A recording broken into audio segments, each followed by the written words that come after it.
we want to introduce someone very special. His name is Jason Su. Jason is a former congressman in Taiwan. We have a long history of working with Jason. He was the person who made the Oslo Freedom Forum in Taiwan possible.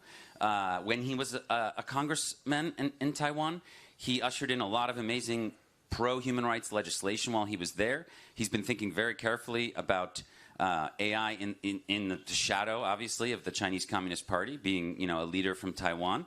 And we're really privileged to be working with him on this and to have him open up the day. So with that, I'd like to welcome up Jason. Come on up, Jason.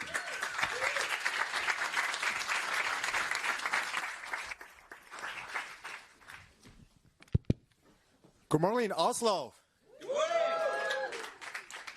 It's such a privilege to be here at Oslo Freedom Forum, a platform and for the courage, more clarity, and technology meet. As Alex have said, that I had an honor to introduce Oslo Freedom to Taiwan from 2018 to 2020, 3 consecutive years. Oslo Freedom Forum was in Taipei to amplify the voice of human rights and democracy, and as well as freedom and liberty for Taiwan. As many of you know, Taiwan today faces a very dire challenges, facing threats from the mainland China, and also the part of the situation that we're dealing with is the threats and the intrusion on our critical infrastructure. And this type of threats are actually very imminent. I know here in the Western world, we talk about a 2027 timeline, but for us, it's actually 2027 minutes or 2027 seconds that we are dealing with, meaning that these threats are extremely realistic and very life-threatening. So today, I'm here to talk with you about a quiet revolution that is happening not in the streets, but in your servers. The authoritarian control of artificial intelligence. And this is happening and reshaping the way we live our lives and the way we consume information and the way we process them. This project is especially close to my heart because TSMC, Taiwan Semiconductor Manufacturing Corporation, produces 90% of world's most advanced chips. And these are the chips used to make NVIDIA's GPU, which are used to train today's most advanced AI algorithm. So if Taiwan is under attack, that means global AI ecosystem is under threat. And as a matter of fact, 70% of AI servers and data centers are made in Taiwan and shipped to the US. So US and Taiwan are interconnected in terms of existential survivability and in terms of AI. So we must get this right. So technology should serve freedom, not oppression. And I think what we are seeing, especially with China's ability to bypass export control and the policies that U.S. has been putting on China to slow down China's technology, but the unintended consequences is that it fuels China's indigenous technology growth. So China is able to produce the same type of AI performance that U.S. has produced, but with a lower-end chips, but with a higher quantity and almost zero-cost electricity. So China uses AI not to expand human rights, but to limit them and almost to extinguish them. So we are looking at, in Uyghur, there are hundreds of thousands of CCTV installed and to record facial recognition so China can profile the minority and to arrest any sort of unrest and riots that is happening in Xinjiang. And we've seen these horrific images and footage that come out of this riots and social unrest. And also, it becomes a propaganda machine. How many of you have used DeepSeek or have tried it? If you use DeepSeek and you type in Tiananmen Square massacre or even Taiwan, you get a completely different set of reality. And China is manufacturing these facts as we speak. And imagine your kids growing up in a world where they see the world in a completely different color because of the China's AI is able to infiltrate and as well as expand to the countries that are under its economic coverage and influence. So this is also creating a sort of isolation effect of people who are in the industry and in the technology. And obviously there are countries and also governments that are grasping or embracing this China's available technology, and China is pushing these technologies and standards to the Belt Road Initiative countries. And this is as we speak, and they are pushing also the digital RMB that uses AI to harness the data of your behavior. And as we know today, hundreds of thousands of people go through at least 500 million CCTV installed at every corner of the major cities in China. And this includes all of you who travel to China, and this includes 2 million Taiwanese people living and working in China that is being recorded every day, and arguably the way it's able to detect your language and as well as the content of your conversation through the AI algorithm. And so China is profiling what I call a global human genome of surveillance, and that is extremely scary, and as well as creating a world to project a different reality than the Western free liberal order. And another more glaring effect for this is with the war continuously raging in Ukraine, there's been a lot of deepfakes of video of the President Zelensky surrendering to Russia. And this is no news to Taiwan as well, as we receive day in and day out all these fake videos or deep fake content telling Taiwan should be succumb and surrender to China.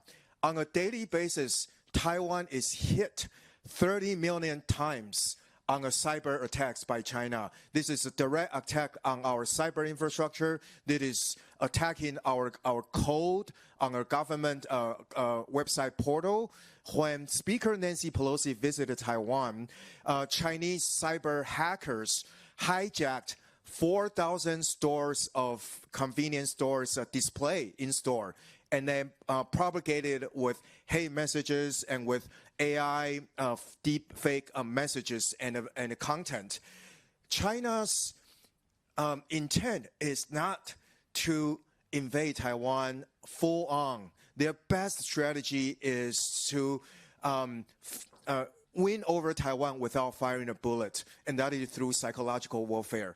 And AI today is fueling China that capability and ability to do so. So we really need to rethink AI, and there are three major aspects that will have permeating effects on this. One is control, another is censorship, and the last one is surveillance. And all three pillars work in sync to create a new set of reality that people in China or some other parts of the world don't have access to content elsewhere. Today, DeepSeek has quickly aggregated user. Within 3 months of its release, it's over 500 million. And with OpenAI's other system has reached 1 billion, but China is quickly catching up, and they are offering what I call a white label out-of-box AI system to countries that are under Chinese influence. And let's take a look at this. This is a fake video with accidents that are happening on the streets and actually creating some sort of a crisis in a certain neighborhood that also tells you China now has the capability to predict or detect any sort of contingency that happened around your neighborhood. And it is telling its general public, our government is protecting you, but it is also injecting an Orwellian fear of the artificial intelligence control. What we are seeing here is what I call a super intelligence doomsday, where China developing this black box technology that is unknown to the Western world. And it is pushing it at an algorithmic level, one code at a time, that to every single headset and mobile phone and server that you use. And again, in Xinjiang, Uyghur, they claim if you search any type of a Chinese AI tool, they claim that the Uyghur camp never existed. It was like a utopia. It was paradise for Xinjiang minority to live in that area. So to me, it's unthinkable to allow this to happen. But the way that AI is organized and how AI race is advancing, and this is going to become further and further acute as we go along. So what is really at stake? It's really three things that we have left for decades or to operate under this type of modalities: democracy, human rights, and global norms. These are the three major pillars of modalities that are under threat, and it is being eroded by day as we speak. As we look at this, we realize China now has decided it's not going to compete with U.S. and the Western world on the technologies that U.S. is putting a control on China, but it is developing a new set of reality. And to me, that is what is very fearsome to countries that are now only uses government tools, but without enlisting the support of a community here at Oslo Freedom Forum. So what we need to do today is to think through as we start, continuously feeling the hype and the boom of the AI. Would this become a technology without accountability? Would this become a order without justice? Would this become a control without any constraints? And I think this is going to be the situation if we don't put a brake on it, and if we don't think about how this community can come together to work on it. In Taiwan, obviously, this is what we deal with day in and day out.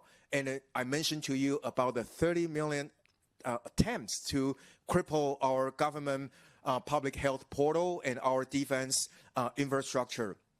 We sit on this vast volume of data. We should think about how to best harness this by using this data, and as well as providing AI researchers the data to be able to train the global threat detection system. And most importantly, to return to the power of the people. In the AI world, we talk about agentic AI. We talk about super intelligence. But what we are really risk in losing is our human agency. Today, if you ask anyone who's pretty tech savvy, and I think more and more they rely on AI to finish their tasks or to increase productivity. But then, in terms of human rights and democracy and the global norms, these are the things that once we lose it, we will be very hard to get them back, because we are completely onto a different trajectory. Look at this photo. Imagine a world where we do achieve singularity, or we do achieve super intelligence, and that's a world that is controlled by one centralized machine. That is a machine that is able to manufacture you and the world that you live in and the reality that you consume and you are part of. And, arguably, it's what I call a Truman Show, but more scarily, we are all be living on an animal farm. I think that's what's really scary to me. So my call to you today is to really think about what is our agency, what is our human agency. When any technology is created, we want it to be free and liberal and neutral. But the way AI is going, and especially with all the resources that's piling into it, we are basically risking dismantling the very type of future that we wanted to create. So think about how we can reclaim the human agency, and think about by working together from the policy level, from the intergovernmental level, from the venture capital community level, from the entrepreneurship level, to build tools to counter the AI super intelligence without control and without justice and without constraints. Thank you all.